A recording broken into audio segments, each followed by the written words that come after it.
Ngumiti ito at saka tumitig sa kanyang mga labi, hanggang sa unti-unting bumaba ang mukha nito sa kanya. Napapikit siya sa sandaling lumapat ang mga labi nito sa kanyang mga labi. Jules murmured a small sound of satisfaction as his lips started moving against hers. Lumalim ang paghalik nito hanggang sa isiksik pa niya lalo ang sarili sa matipunong katawan nito. Kusang umakyat ang mga kamay niya sa batok nito at tinugon ang halik nito. Narinig niya ang muling pag-ungol ni Jules. Sorry. They kissed unhurriedly habang isang kamay nito ay nagsimulang pisil-pisilin ang kanyang batok, ang kanyang braso pababa sa kanyang hita. Hindi siya nagprotesta hanggang sa ilayo nito saglit ang mukha sa kanya. I like you and I can feel that you like me too. We can start from here and see what happens in the future. Sabi nito sa paos na tinig. Jules, muli nitong sinakop ang kanyang mga labi bago pa niya nasabi ang gustong sabihin. Pinasadahan ito ng maiinit na halik ang kanyang mga labi, pakyat sa kanyang ilong at sa kanyang nakapikit ng mga mata. Pababa uli sa kanyang magkabilang pisngi hanggang sa kanyang leeg.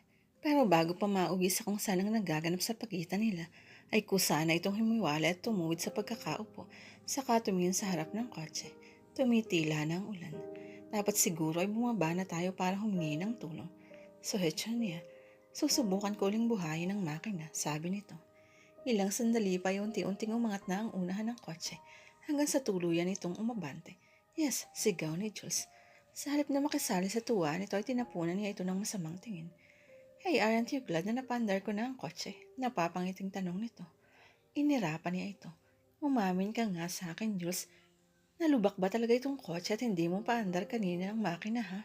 Natawa ito. What? Oo naman. Inirapan lang uli niya ito. Lumakas ang tawa nito sabay akbay sa kanya na parang dati na nitong ginagawa yun sa kanya. Okay, fine. Pinlano ko nga ito para magkaroon tayo ng pagkakataon na makapag-usap at para matikman ko uli ang mga labi mo. Ikaw talaga. Pinagkukurot niya ito sa tagiliran. Aray, tama na, sorry. Napuno ng tawanan ng loob ng kotse hanggang sa makarating sila sa asyenda. Larawan pa rin ang kasiyahan ng kanilang mga mukha. 9:09 ng gabi kanina patapos maghapunan si Sari. Sa beranda siya tumambay para abangan ang pagdating ni Jules mula sa pagbisita sa nanganganak daw na kabayo, pero hanggang ngayon ay wala pa rin ito. Naglakas loob na siyang i-text ito. Nagpalitan sila ng cell number kanina sa loob ng sasakyan habang pauwi sila sa asyenda. Hi, di ka pa ba uuwi? Makagutom ka na. Matagal siyang naghintay bago natanggap ang reply nito. Di pa baka abutin kami ng midnight dito. Kain na lang ako pag uwi ko. Kumain ka na. Hindi na siya nag-reply at sa halip ay nagpa siya siyang puntahan na lang ito sa kwadra at dalhan ng pagkain. Total ay alam naman niya kung nasan iyon at hindi naman iyon kaya layuan mula sa bahay. Patingin-tingin si Jules sa cellphone na nasa ibabaw ng katabi niyang monoblock chair. Hindi pa rin iyon tumutunog. Tila hindi na magre-reply si Sari sa text niya. Baka nakatulog na ito. Napahalukip-kip siya. Ilang oras na ang nakalilipas mula nang halikan niya si Sari sa loob ng kotse. Pero hanggang ngayon ay nararamdaman pa rin niya sa kanyang mga labi ang malambot na mga labi ng dalaga. Naalala niya biglang kanyang yumaong asawa. Ito ang unang nagpakita ng motibo sa kanya noon. Ilang beses nitong pinagtangkang akitin siya ngunit hindi siya nagpanilang doon dahil kaibigan lang ang turing niya rito. Turned off din siya rito noon dahil ito ang nanligaw sa kanya. Saka lang siya nagkaroon ng simpatya sa dalaga nang mahulog ito sa sinasakayang kabayo habang namamasyal sa asyenda at siya ang naging tagabantay nito sa ospital tuwing gabi kapag nagpapahinga si Tita Felisa. Walang pagsidla ng kaligayahan ng ama nito. Nang i-anunsyo nila ni Princess na balak nilang pagpapakasal, kapag nalaman ito na hindi pala totoong lesbiana ang anak nitong si Sari, tiyak na ganun din ang mararamdaman nito. Napatingin siya sa bandang harap ng kwadra ng may tao. Hula ng alagang asong ni Epi, ang in-charge sa mga kabayo. Ganun na lang pagkagulat niyang makitang si Sari ang dumarating. Mabilis na tumayo siya. Talmasyo kambak, tawag niya sa aso. Tumalima naman ang aso. Patakbong lumapit ito sa kanya. Hinimas-himas niya ang batok nito bago pinaupo sa isang sulok. Saka siya nagmamadaling sinalubong si Sari. Sari, anong ginagawa mo rito? Nagtatakang tanong niya. Dinalhan kita ng pagkain, tugon nito. Hindi ka na sana nag-abala, Sari. Gabing-gabi na. Hindi ka man lang nagpasama sa mga katulong papunta rito. Ayoko naman silang istorbohin sa pagtulog nila. Nag-abala ka pa. Paano kung may masamang nangyari sa'yo sa daan lalo at gabi na?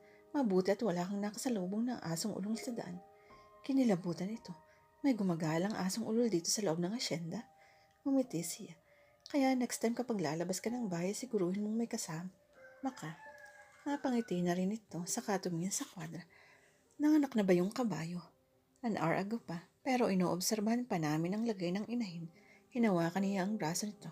Tara doon tayo sa kabilang kubo. Malapit lang sa kwadra ang kubo. May pinagpatong-patong na mga sako ng fertilizer sa sulok niya. Nagdala ng tinapay at kape kanina yung asawa ni Ipe kaya hindi naman ako masyadong magugutom, sabi niya. Kailangan mo pa rin kumain ng real milk. Giit nito. Sabay iktad ng maramdamang nila ito ni Dalmasyo sa pa. Ay, kakagatin ako. No, aniya habang hinahaplos ang ulo ng aso. Mabait si Dalmasyo. Hindi siya nangangagat lalo na sa mga gandang chicks. Dalmasyo ang pangalan niya. Oo, mistiso kasi na Dalmatian iyan, paliwanag niya. Ilabas mo na yung pagkain. Inilabas nga nito ang dalang pagkain mula sa paper bag. Good for treat itong pagkain kaya pwede mong tawagin ang mga kasamahan mo. Sabi niya, sige sandali at tatawagin ko sila. Pero tumanggi ang mga usual ay masisibang kasamahan niya. Makakaistorbo lang kami sa inyong dalawa. Panunokso ni Epe. Mukhang si Ma'am Sally ang dahilan kung bakit mukhang ang saya mo pagdating mo pa lang dito sa kwadra kanina. O siya, hindi mo na kailangang magpaliwanag. Balikan mo na si Ma'am Sally. Natawa na lang siya. Pagbalik niya sa pwesto ng dalaga ay abala na ito sa paglalagay ng pagkain sa isang pinggan. Sasaluhan mo ako. Hindi, sa iyo to. Busog na ako. Habang kumakain siya ay panay ang kwentuhan nilang dalawa. Panay ang tao na tuwing bumabanat siya ng green jokes. Tama si Cheska. Mabait pala talaga si Sari. Hindi nakapagtatakang agad na napalis ang inis niya rito dahil sa hindi magandang ipinakikita nito sa ama. Alas 11:30 na ng gabi nang umuwi sila sa bahay. Inihatid niya ang dalaga hanggang sa tapat ng pinto ng silid nito. Good night, Jules. Ikinawit niya ang isang kamay sa bewang nito. Sleep tight, sweetie, sabi niya habang nakatitig sa mga labi nito. Hindi na niya hinintay na ibuka nito ang bibig. He lowered his head and claimed her sweet lips. Nangakmang ilalayo na niya ang mukha niya ay saka niya naramdaman na tinugon ito ng maalam ang kanyang halik. Napaungo sila sa gayang nararamdaman ng mga sandaling iyon. Naramdaman niya ang pagsiksik ng katawan nito sa kanya. He felt her breast brushing against his chest. Nag-init agad ang buong katawan niya kaya dahan-dahan na niya itong inilayo sa kanya. Good night, Sari, sabi niya habang nakatitig sa mukha nito. Her lips were begging for more, pero kailangan niyang pigilin ang sarili. Kumimot ang mga labi nito kaya itinapat niya ang hintuturo sa ibaw ng mayon. Don't talk or I won't be able to leave you now. Muli ikinintalan niya ito ng halik sa mga labi bago siya tuluyang tumalikod. Hanggang sa pagpasok niya sa loob ng kanyang silid ay ramdam pa rin niya ang pag-iinit ng kanyang katawan kaya agad siyang pumasok sa banyo para mabilis na mag-shower. Paghiga niya sa kama ay mingiti pa rin sa kanyang mga labi. Sa sumunod na mga araw ay walang pagsidla ng tuwa si Sari dahil kay Jules. She liked him and he seemed to like her too. Nang hapong iyon ay pumasok si Jules sa silid niya para yayain siyang sumama sa pagsundo kay Tita Felisa sa bus terminal. Baka galit pa rin si Tita sa akin hanggang ngayon, sabi niya. Kumunot ang noon nito. Galit ba siya sa'yo? Huminga siya ng malalim. Halos hindi na kasi niya ako pinansin mula nang atakihin si Peter. Alam kong sinisisi niya ako sa nangyari. Matagal na patitigid lang ang lalaki sa kanya bago ito nagsalita. Sari, hindi mo ba kayang tawagin si Papa na Papa? Hindi siya nakatugon. Bumuntong hininga ito. Nagkakwentuhan kami kahapon ni Papa nang bisitahin ko siya sa kwarto niya. Kinumusta ka niya. Sinabi ko sa kanya na okay ka naman at nagkakausap na tayong dalawa. Natuwa siya sa sinabi ko. Sana ay mabisita mo siya sa kwarto niya at makumusta man lang. Nag-iiwas siya ng mukha rito. Bahala na. Paiwas na tugon niya. Matagal bago ito pilit na tumango. So ayaw mong sumama sa pagsundo kay tita. Ikaw na lang. Nagkiwit balikat ito. Okay, but promise me one thing. Ano yun? Na pagdating ni tita ay kakausapin mo siya at kukumustahin. Tumango siya at saka ngumiti. Okay, walang problema. Pagdating ni na Jules at tita Felisa ay nakabang na nga siya sa salas. Gusto na rin talagang makipag-ayos sa tiyahin. Alam naman niya siya talagang may problema. Kumusta ang biyahe niyo, tita? Tanong niya nang bumungad ang mga ito sa salas. Medyo kabado ang tinig niya. Nag-aalala kasi siya na baka hindi siya pansin ito. Pero ngumiti ito ng matamis sa kanya. Maayos naman, Sari. May dala akong pasalubong sa'yo. Espesyal bibingka. Natuwa siya. Naku, paborito ko po iyan. Salamat, tita. Inakbayan siya nito at tinakay patungo sa kusina. Nakahinga siya ng maluwag dahil alam niya na wala ng pader sa pagitan nila ng tiyahin. Habang kumakain ay kakwentuhan pa rin niya ito. Si Jules naman ay nagpaalam saglit para bisitahin ng kwadra. Kumusta nga palang tita Bilin mo? Tanong ng tita Felisa niya. Okay naman tita. Regular na tinatawagan ko si mama para kumustahin sila sa ospital. Bumubuti naman daw ang kalagayan ni tita Bilin. Salamat naman sa Diyos. Kinagabihan ay masigla si Jules habang nagkukwentuhan sila sa beranda. Natutuwa ito sa muling pagkakalapit nila ng kanyang tiyahin. Gumising ka ng maaga bukas para maipasyal kita sa sapa. Sige, excited na tugon nito. 6:00 ng umaga ay sabay silang dumulog sa breakfast table. Suot na niya ang bikini pero hindi halata ang strap ng pangitaas niyon dahil round neck shirt na malaki ang suot niya ng mga sandaling iyon. Tinernohan niya yon ng khaki shirt. Natuwa siya na hindi na nagreklamo si Jules dahil sa patuloy na pagsusuot niya ng damit na panlalaki. Pagkatapos nilang mag-almusal ay gumayak na sila patungo sa sapa na halos 2 kilometro ang layo mula sa malaking bahay. Mga nagtataas ang puno. Nang niyog ang nadaanan nila, pati na ang malawak na palayan. Tao lang palang nakakadaan papasok sa sapa kaya sa bungad pa lang ay pinarada ni Jules ang kotse. Pagkababa nila ay binitbit nito ang backpack na dala niya sabay hawak sa kamay niya habang naglalakad sila. Napatitig siya rito. O bakit? Natatawang tanong nito nang nasulyapan siya.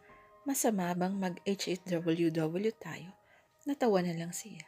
Nagpatuloy na sila sa paglalakad. Para siyang nakalutang sa lapa dahil pakiramdam niya ay sweethearts na teenager sila ni Jules ng mga sandaling iyon. Namangha siya sa ganda ng sapa. Kahit na napapalibutan niyo ng naglalakihang puno ay napakalinis ng paligid na para bang araw-araw ay may naka-assign na maglinis doon. Lumapit siya sa pangpang ng sapa at dinama ng kanyang kamay ang temperatura ng tubig. Tama lang ang lamig niyon. Okay lang ba? Paglingon niya kay Jules ay napamulagat siya dahil nahubad na pala ito ang damit na pang-itaas. Napasinghap siya ng mapatako ang tingin sa matipunong dibdib nito. Touch it if you like, sabi niya sa nanudyong tinig. Pinandilata niya ito. Ang laswa mo ha. Tumayo na siya. Hindi pa rin nawawala ang ngiti sa mga labi nito ha. Nang hakbangin ang pagitan nila. Obvious naman ang pinagnanasaan mo ang aking delectable body. Panunokso nito sa kanya. In your dreams, talaga lang ha. Inilapit nitong mukha sa kanya sa hanggang sa halos 1 pulgada na lang pagitan nila. Bago pa siya muling makapagsalita ay mabilis na pinulupot na nito ang kamay sa kanyang bewang. Jules ha? Pero hindi na niya natapos ang gustong sabihin dahil sinakop nito ang mga labi niya. At dahil madaigiti lang ang mga labi nito sa kanya ay nag-iinit ng buong katawan niya. Yumakap na si Rito at tinugon ang halik nito. Naging mainit ang paghugpo ng kailang mga labi hanggang sa ililis nito ang suot niyang t-shirt. Jules, baka may makakita sa atin. Sabi niya nang salit nitong palayain ang kanyang mga labi at angat ang t-shirt pataas sa kanyang ulo. Walang pumupunta dito sa saka pa kapag nakikita nila sa bungad ang sasakyan ko. Nang matanggal na nito ang t-shirt nito ay lumantad sa paa nito ang pulang bikini na suot niya at napangito ito. I was right, sabi nito habang titig na titig sa cleavage niya. Jules, umangat ang kamay nito at sinapo ang kanang dibdib niya. Napasinghap siya sa kakaibang sensasyong dulot niyan. Nanlamot ang tuhod niya nang mabining hawiin ng hinlalaki nito ang gilid ng bra niya para ilantad ang kanyang nipples. Napayakap siya sa bewang nito. Nang simula nitong pagkalas ng butones at zipper ng suot niyang shirt, ay hindi niya ito pinigilan. Pagbagsak ng shirt sa paanan niya ay bagya nitong ilayo ang mukha sa katawan sa kanya para sigurin ang mahabang legs niya hanggang sa kanyang maliit na bewang. Tumutok ang tingin nito sa suot niyang bikini. Maligo na nga tayo, naiilang na sabi niya. Pumuntong hininga ito at binitawan na siya. Okay, let's go. At nagpatayunan ito sa paglusong sa sapa. Sumunod na siya. Paglusong niya sa tubig ay nilapitan siya nito at sinabuyan ng tubig. Napasigaw si Sari sa kaginantihan nito. Mistulang mga paslit na nagsabuyan sila ng tubig. Panay ang tawa at halakhakan nila habang naghaharutan. Nang kapwa mapagod ay hinawakan nito ang kanyang braso. Doon tayo. Sabi nito sabay turo sa kabilang bahagi ng sapa kung saan may naglalakihang bato. Sabay silang naglangoy papunta sa kabila. Tinulungan siya nitong makaahon at makasampa sa isang malaking bato roon.